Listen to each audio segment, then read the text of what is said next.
Hi everyone watching on YouTube. This is week 2 of the trees section for the data science learning community's run through of Introduction to Statistical Learning in Python. As you can see on my notes, this week we'll be looking at pruning. So how and why do we prune the trees? Like, what's the point and how do we do it? We'll very quickly look at classification because algorithmically it's kind of the same as regression, which we covered in quite a lot of detail last week. We just change a few little bits and bobs. And then we'll hopefully, time-dependent, focus most on the more advanced ways to ensemble or to combine lots of weak classifiers or learners into a stronger method. Okay, so jumping into tree pruning, we mentioned last week, or we saw last week, that I think trees are very... window. You've got Bayesian additive regression trees on the screen that we can see. Oh yeah. Okay, that's a real spoiler for the end. Wait, so I should have shared this one. Do you guys, are you currently seeing tree pruning? Okay. So trees, as we mentioned last week, they're capable of capturing complex relationships. We saw they're not bound by like linear relationships. But what tends to be the case then is that variance will be really high, or variance will tend to be high. So we have quite low bias, but we have quite high variance. We will recap in a second what bias and variance are, just to get everything in order. But at a very high level, or like a first principles approach, the reason that trees have high variance is that depending on what data you have, the splits towards the top of the tree or even further down will be very different. So if you slice different samples of your available data, or like the available data in the ether, then you will end up potentially with very different predictions or like quality of model.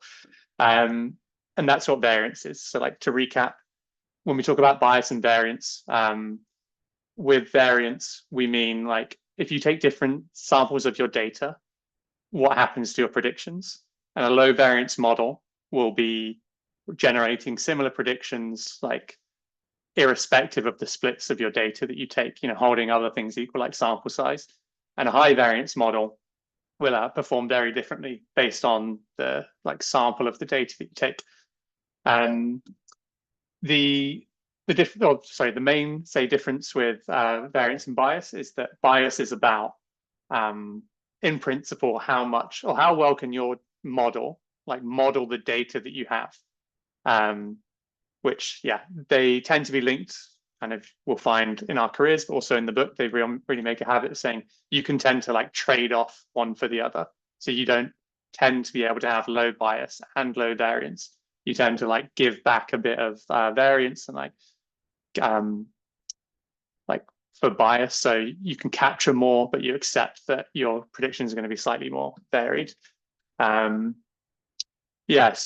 with the pruning, the basic idea is that trees, the more complexity, so the higher the number of nodes in the tree, so the number of regions that you'll be able to generate predictions for, kind of the higher the variance. So if you realize that trees tend to be high variance, one way to make them slightly lower variance is to reduce complexity, which reduces the number of splits that the trees can make. But there are with a complex tree, there would be lots of different ways that we could prune the tree. And we kind of want to have a good way of actually doing the pruning. So essentially, we cycle through all of the terminal nodes at any point in time as we prune, and we calculate the RSS. So we've got the RSS here, it's kind of familiar. And then we have this penalty for complexity. So if the alpha parameter here is 0, then this evaluates to just the RSS, or if you're in classification case, however you're kind of measuring performance of splitting. And as this parameter goes up in value, you are penalized more for having more nodes. So that's kind of another way of saying, like, holding everything equal. If you use like 5 nodes to perform at like X level versus if you use 7 nodes to perform at X level, then this will penalize you for using 7. And this will say it's better to have a simple model with the same performance as a complex model with the same performance. And these normally are just like in code, we think of these as for loops, so like the sigma notation. So go through every single terminal node and then calculate for all of them like the RSS. So that's the sum that you're making. Does anybody have any questions on this little bit of like cost complexity pruning, just while I find the correct screen for something else?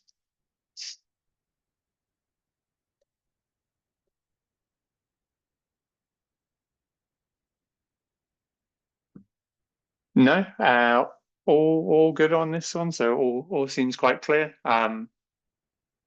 Maybe just to reiterate slightly, like you're just adding stuff to the RSS if in the regression case, like you're just making the value of how the RSS function evaluates at the end according to how much complexity you have in your tree. So personally, I think it like makes quite a lot of sense. Tend to prefer simplicity over complexity. But yeah, when we prune or when we cut off the nodes or the regions, we essentially like let bias go up a little bit, and we hopefully bring variance down a little bit. That's kind of the idea.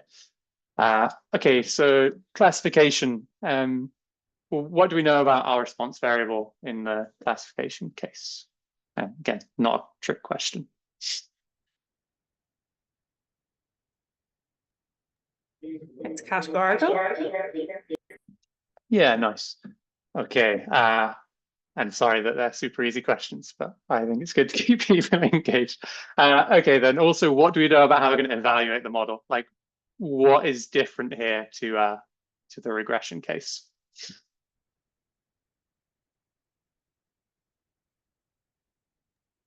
You can't use RSS, so you need to use a different way of like correct or not correct classification. Yeah, nice. And that will impact how we split and like kind of how we select models if we're selecting models. So yeah, we can't use RSS. Like it doesn't make any sense to ask like what is the residual sum of squares of like, I don't know, positive to negative in sentiment or like whatever categories you have. It doesn't really make sense to try to like measure the distance numerically. So the book introduces 3 separate and 2 of them are slightly related. So we'll briefly go over them. But it says like you might want to do classification error rate, which is very simple. You just look at for each region, or like when you made the split, when you look in that region and you get your predictions. Oh, sorry. Yeah. To generate your predictions, you can't use the mean either. So in the regression case, we take the mean from the region, but in the classification case, we take the mode. So we take the most frequent of all. And all we're interested in classification error rate is like, well, how well do you do? Like this is the correct amount on the right-hand side. So I subtract that from 1, or like the correct proportion. So the maximum is 1, you get like all of them correct. 1 minus 1 is 0, so then your error is 0. And then the worst case is like you get none right, and then your classification error is 1. And in this formula, like we know the hat thing means we're estimating something. So our predictions, like how many do they get correct, right? M is the region that we're looking at, and just K is the class. So classification error rate is one thing, and it's kind of like straightforward and it's very simple. But if you think about what's happening in here in the classification error rate, is you're just looking at one little bit of information. You're not taking into account, well, what happens in the errors. Like when I make my region, let's say I've got 4 different categories. If there should be a difference, or it seems like there should be a difference between I get 60% of them correct and all of the rest are the same prediction. Like they're of like the same class in the response variable. And there should be a difference between that and like I get 60% correct, and then I have like 2 of one class and then another of another class and another of the final class. Because if you think from the tree splitting perspective, if you've got 6 correct and 4 wrong, and it's like, okay, you've got the correct class and you've got this 4 wrong and they're all the same class, like you can imagine splitting in that tree a lot easier because you'll have the other 4 in principle there. Whereas if they're all split in the response variable, so you've got 2, 1, 1, it's going to be harder to split that region. And that's much more the case when you've got thousands of samples, right? And maybe you've got like 600 correct or 400 false, and all 400 of them are of the same like class in the response variable. So we have this other way, or these other 2 ways of measuring how good our splits were, or like deciding which split we should make. And they are Gini index and entropy. And the big thing really in them is that you see this for loop again. So this summation is you're cycling through all of the predictions of the classes. So in the classification error rate, there's no way to cycle through all of the classes. You're just interested in the actual proportion that are right or wrong. We won't talk too much about like the difference between entropy and Gini index. Functionally, they both want to do the same thing. They both want to say, like, if you're making errors, right, and they are all grouped up, or there's low variance, there's like the distribution is like, probably not the correct term, but the distribution is almost cleaner in your errors. It's like, that's better than if all your errors are just like all of the classes. So this way of splitting using Gini index or entropy, it has this not side effect, but almost like intention behind it, is that you can still make splits even when making a split wouldn't improve the classification error rate. Because you can distinguish 2 split options where all of the errors are like the same category versus the errors are spread out throughout categories. And that means going deeper into the tree, you can imagine cases where you didn't split up here because it won't improve anything, but you split, measure your thing, and then you split the next time on this like branch again. I think intuitively it does make sense. It did take me a little while to sit reading the book, and it's probably more helpful to like sit and read the book. But that's the idea between Gini index and entropy. Looking online, like the main differences people mention about entropy and Gini index are just that Gini index is more computationally, like it's quicker computationally. There's no logarithm, and the logarithm calculation is like more expensive. And there's like difference in the bounds. I think it was Gini is bound 0 to 1 and entropy is 0 to 0.5, but maybe don't quote me on that one. And people said, though I can't verify this, entropy should lead to very slight performance gains. It should be maybe a slightly more sensitive measure. But for our needs, like the whole idea is that this one cannot distinguish the types of errors that we're making, and these 2 can. So they promote predictions that are more tight in the errors. Okay, we're doing all right for time. Maybe it's worth like just stopping here for a second. Like, does this stuff make sense? Like, does the explanation the book gives make sense to people about why you might prefer Gini index and entropy over classification? And if not, why not? And if yes, why? I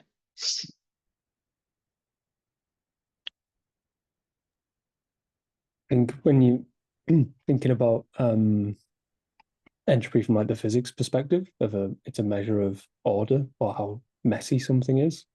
So higher entropy is more messy, although it depends on your convention with the minus sign. So I think it makes sense as a classifier because it's exactly what you're saying there, where you're like, is this split messy or is it tidy in some way? And if it's tidy, that's better again, because it means, like you say, you can create that next split really neatly. Whereas, yeah, the Gini index, that's not quite as obvious, I don't think, intuitively, but entropy, yeah, makes a lot of sense. Yeah, I think they basically correlate nearly, maybe not perfectly, but they correlate really, really high. Like the correlation between them is really high.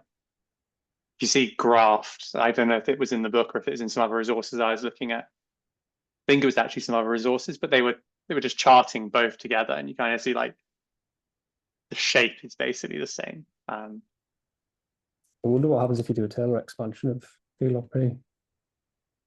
That's beyond my pay grade.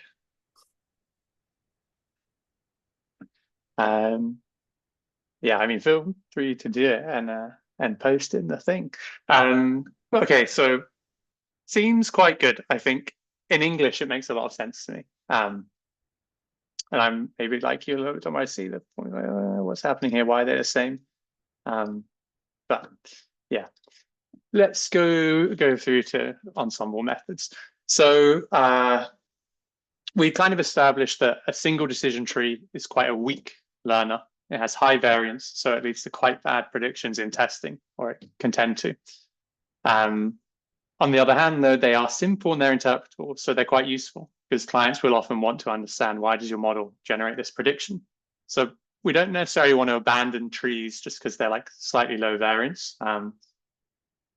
They can learn a lot of things, so they should be quite useful. So the task now becomes like, how do we reduce the variance and hope that maybe we don't lose all of the interpretability? But we will see as we go through the rest of the chapter that the interpretability, as we introduce these methods for reducing variance, might get slightly compromised. Okay, so ensembling is just like putting together an ensemble of methods, like of models, like getting a bunch of models together and using all of their predictions and finding some way to aggregate them. That's what we mean by ensemble methods. So the first ensemble method that we'll look at trees is bagging. And if you remember back in resampling methods, this is very similar. Effectively like the same thing as bootstrapping, wherein the big idea is that we'll somehow get a bunch of models from the same training data, and those models will hopefully be like less correlated than a single model is correlated like 100% with itself. So obviously, like they will be less correlated than single models. And if we average a bunch of like uncorrelated things together, the variance should come down. We did have a little hitting point a few weeks ago when we were talking about this applied somewhere else, but I think in this case it's kind of warranted. The idea is very faithful to the wisdom of the crowds. If you take a bunch of uncorrelated predictions and like average them, you should do better than most of the individual predictions in like most cases. So we bootstrap by sampling from the training data with replacement. So we take a number of training samples, like I suppose that's just the parameter into bootstrapping, and we just keep on drawing from the bag, but it's like we almost put the thing back every time. So we make up a different data set, and we just do that a load of times. And the more times we do it, in theory, like the better our predictions get, because we get more classifiers, and they have a higher chance of being not correlated. Okay, so yeah, in the formula, B is the number of training sets, like number of bootstraps that we get with replacement. F hat is like the estimation of the function, and with the superscript B is for a particular like bag, I guess they call it, and we take the inputs and then we average at the end from all of our bootstrap samples. That gives us our predictions. Train classifiers or regressors, I guess just models. And we average in regression by mean, and we average in classification by mode. One thing that's always stuck with me, and I saw this video like years ago, I should have linked to the actual class that this came from. But if we look at it, like we've got 4 classifiers, right? And they're making errors on, oh, sorry, Ether, where's that? Just in the room. Right. Were you meaning to be speaking through the mic, or was that you guys talking? Sorry. I actually didn't hear anything he just said either, because I asked the to unmute her mic, but she actually just muted you, so. Actually. Should I go back, or what's the, Well, is I was it just work? gonna ask for bootstrapping, because we're sampling with replacement, I guess that means that like B doesn't have, or like the number of samples does not be like strictly split into a certain number of bootstraps, like would, how big would the bootstrap samples be? Like would they be like, you know, a large portion of the full training set, or would they be like lots of kind of smaller portions? Like if you had 100 samples, do 5 bootstraps of 20, or would you do 5 bootstraps of 80? Well, because you're doing it with replacement, right? So when you take a ball out, you're also putting it back. You wouldn't, I don't think you have to do anything like you've only got 100, so do 5 of 20. I don't know exactly what models use under the hood, so I can't say for sure. But you'd think the more samples you take, like kind of the better, because you get that you have more data, but also like if you really just keep sampling, like your bootstrap samples are going to end up basically resembling exactly your data set. And then you're going to get correlated classifiers. So you want them to be quite small, not super big, or like, I guess, somewhat medium sized. We will look at something like related to that in one of like the next bits. Yeah, so stole this like from an MIT guy who, it's like the 2010 like machine learning set of lectures that I watched a few years ago. But you've got 4 classifiers here, and I've just used classification because I think it's like it's a bit easier to show the basic principle. And each of the classifiers have 75% accuracy because they're getting 3 out of 4 correct. Now the main point, or the main idea behind bagging, is like in a data set like this, and just when you're doing any of these kind of like ensemble methods, the main point is that there's something you can do given this data to like make a better classifier than any of the individual classifiers. Does anybody know what you can do to improve performance?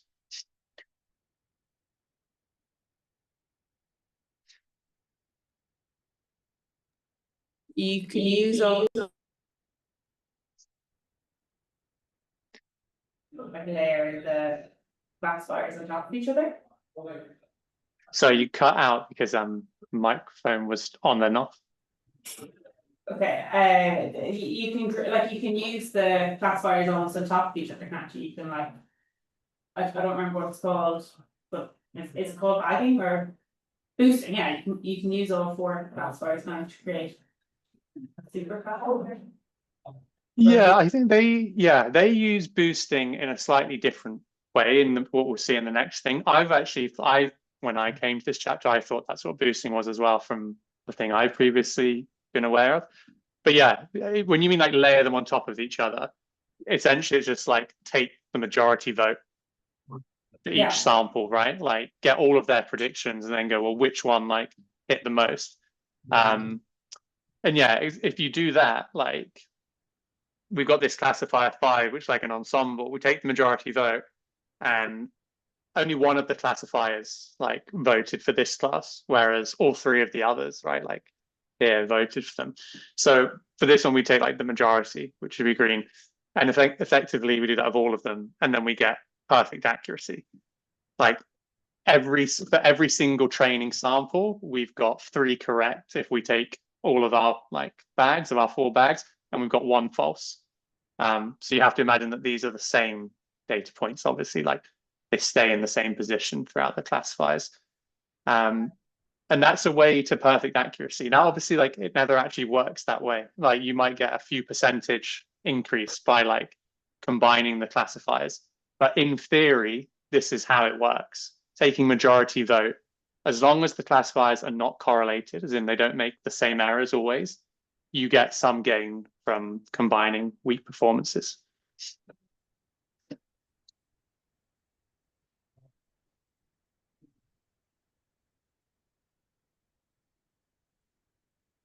So were you gonna jump in, so?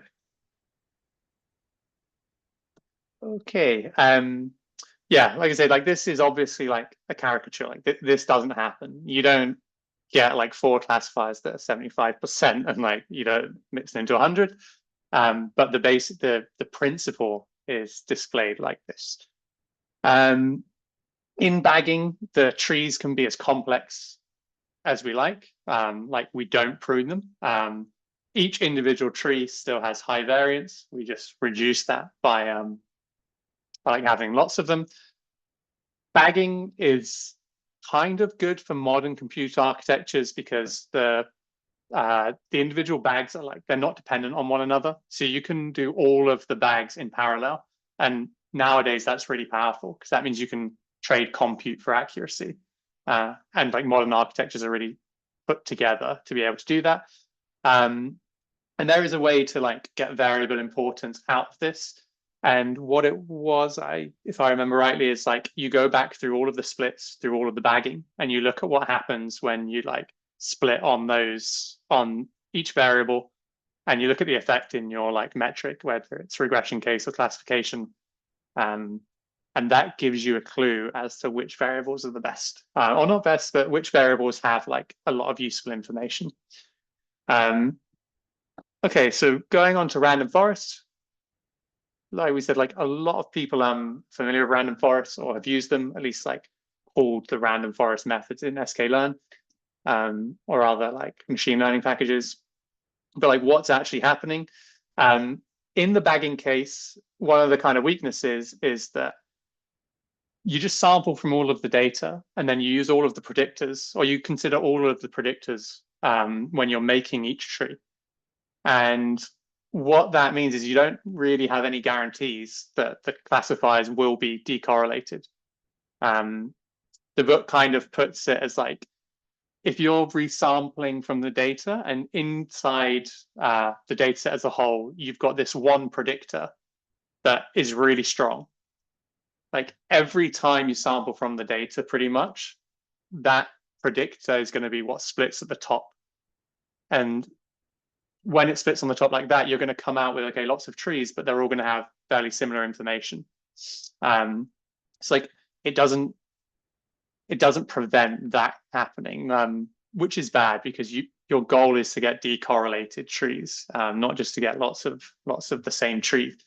So like random forest introduces this idea that you get your bootstrap samples, so you still use like the main idea from bagging, but every time you split, you're actually sampling the predictors. So in one bag at the top split, you're taking a sample of a few predictors.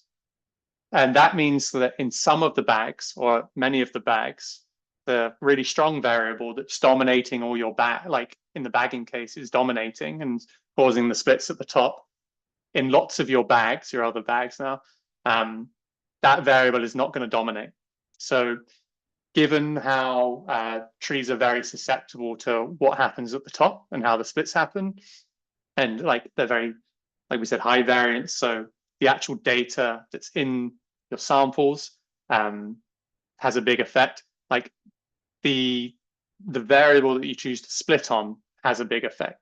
So you get rid of the strong variables in some cases, and now you've got some trees that have split on other variables, and they should be bringing new information. And it all kind of follows from that idea that trees are very heavily dependent on how exactly you split.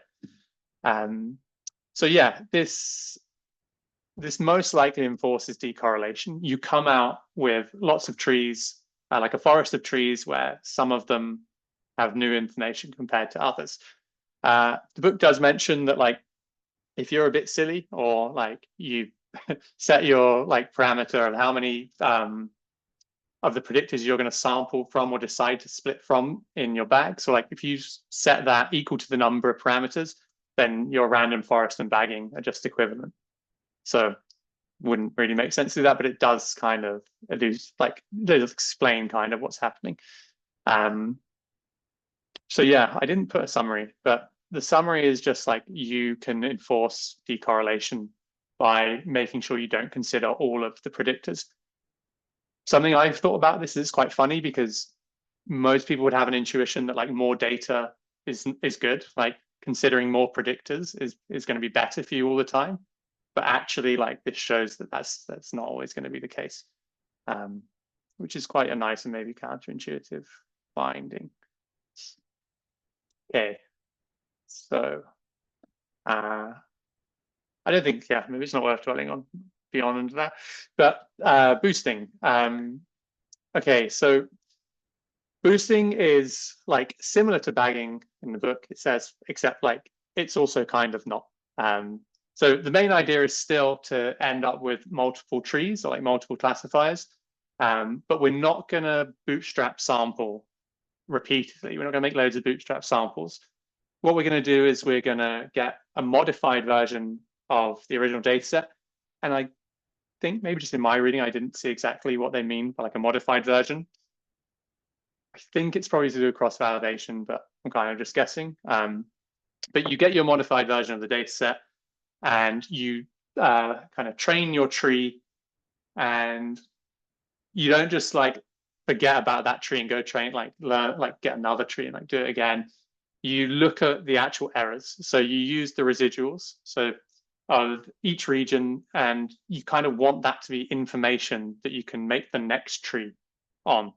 So you do your first tree, get the results, and then you do your second tree based on the errors that are being made in the first tree. And then you keep going. I'm not really sure how deep you would necessarily have to do it. But you can set like your depth or your number of trees that will happen as like a parameter or tuning parameter, I think they call it. When you combine the first tree with the second tree and the third tree, it's kind of like, depending on something like a neural network update.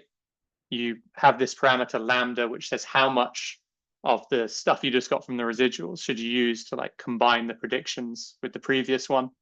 And if you like put that higher, then like you'll learn quickly, but also like the effect of the residuals will be stronger. And if you make that lower, then the effect of like the first tree will be like more pronounced compared to the residuals.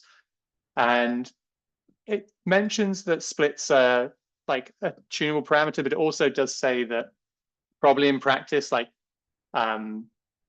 the number of splits, sorry, the depth, yeah, which is the depth of the tree, the number of splits can be quite low and it will still be effective.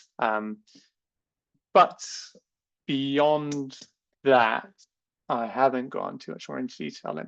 Does anyone have anything to come in on here? Because I'm just going to check my notes to see if I've missed anything.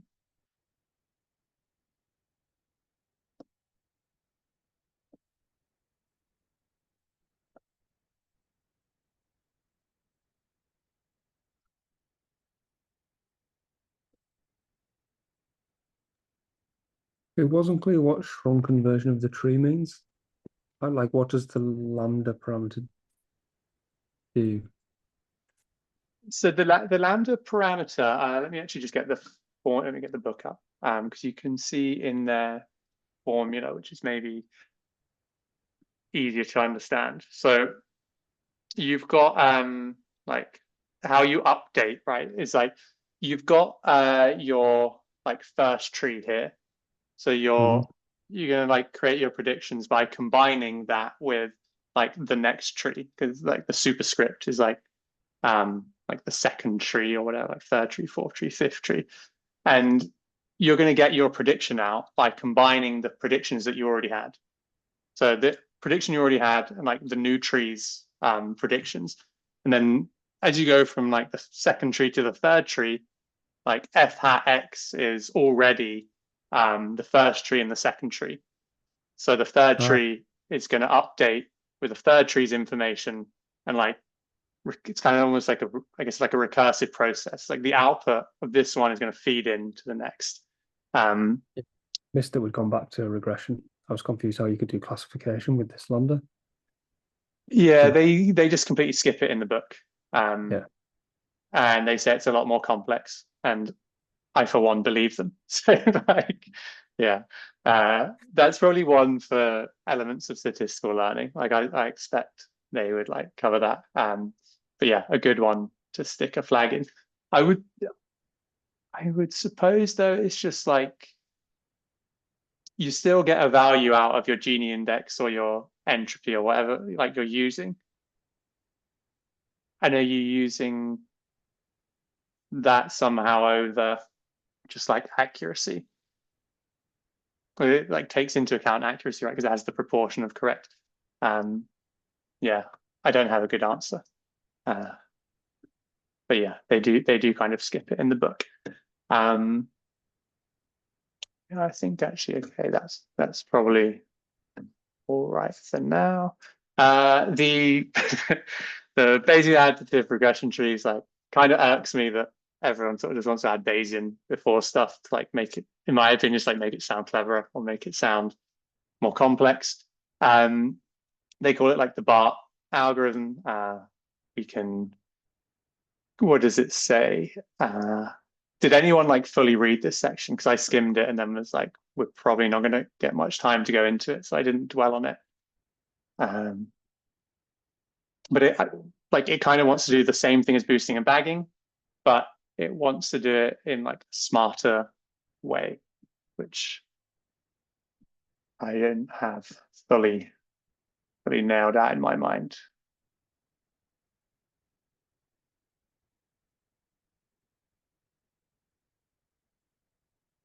It's the perturbation stuff, right? It looks a lot more like a Monte Carlo method, like MCMC, where you have like some way of updating the like accept reject based on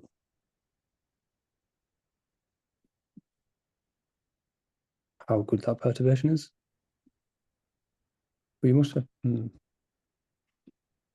I think when I was reading it, what came to mind was like stochastic gradient descent, or like it's kind of called like stochastic mini batch gradient descent, which the main idea behind is like you can get out of a neural networks like local optima by jumping around.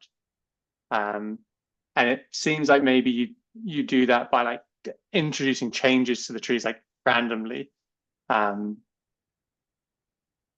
Right, and then feeding them, yeah, back in. But it did seem, when I skimmed it, like it was not so bad. Yeah, so in their summary, they do actually say that. So they say in BART, you grow your tree successfully, and then each tree is perturbed in order to avoid local minima. Which does make sense. You're essentially like adding information that is not in the training data. Even if it's like kind of random, you're covering more of the potential space, like more of the values that could have been. And you have a procedure for checking, like, did adding that little bit of information, did that do anything? Or was it just noise? And if it was just noise, it's like, well, okay, don't do that. Like undo the perturbation and do another one.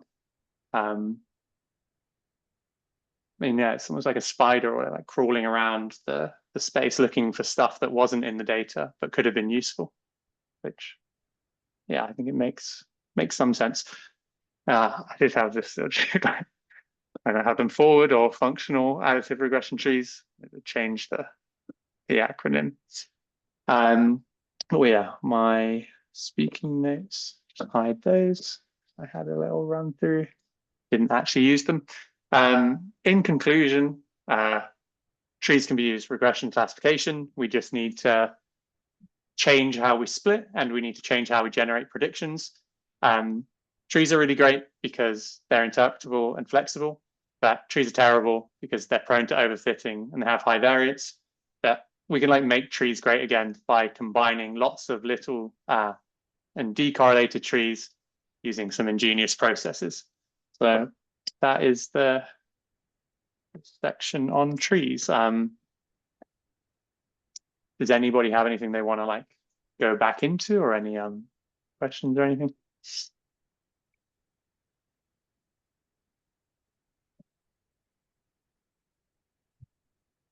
It's not so much a question, but like it's funny you mentioned about the just changing the name of BART or Bayesian trees, because we have in neuroscience there's like a similar problem where some neuroscientists penned the term Bayesian brain essentially to try and describe the brain as a predictive organ, to obviously like essentially create probabilities for what the brain expects.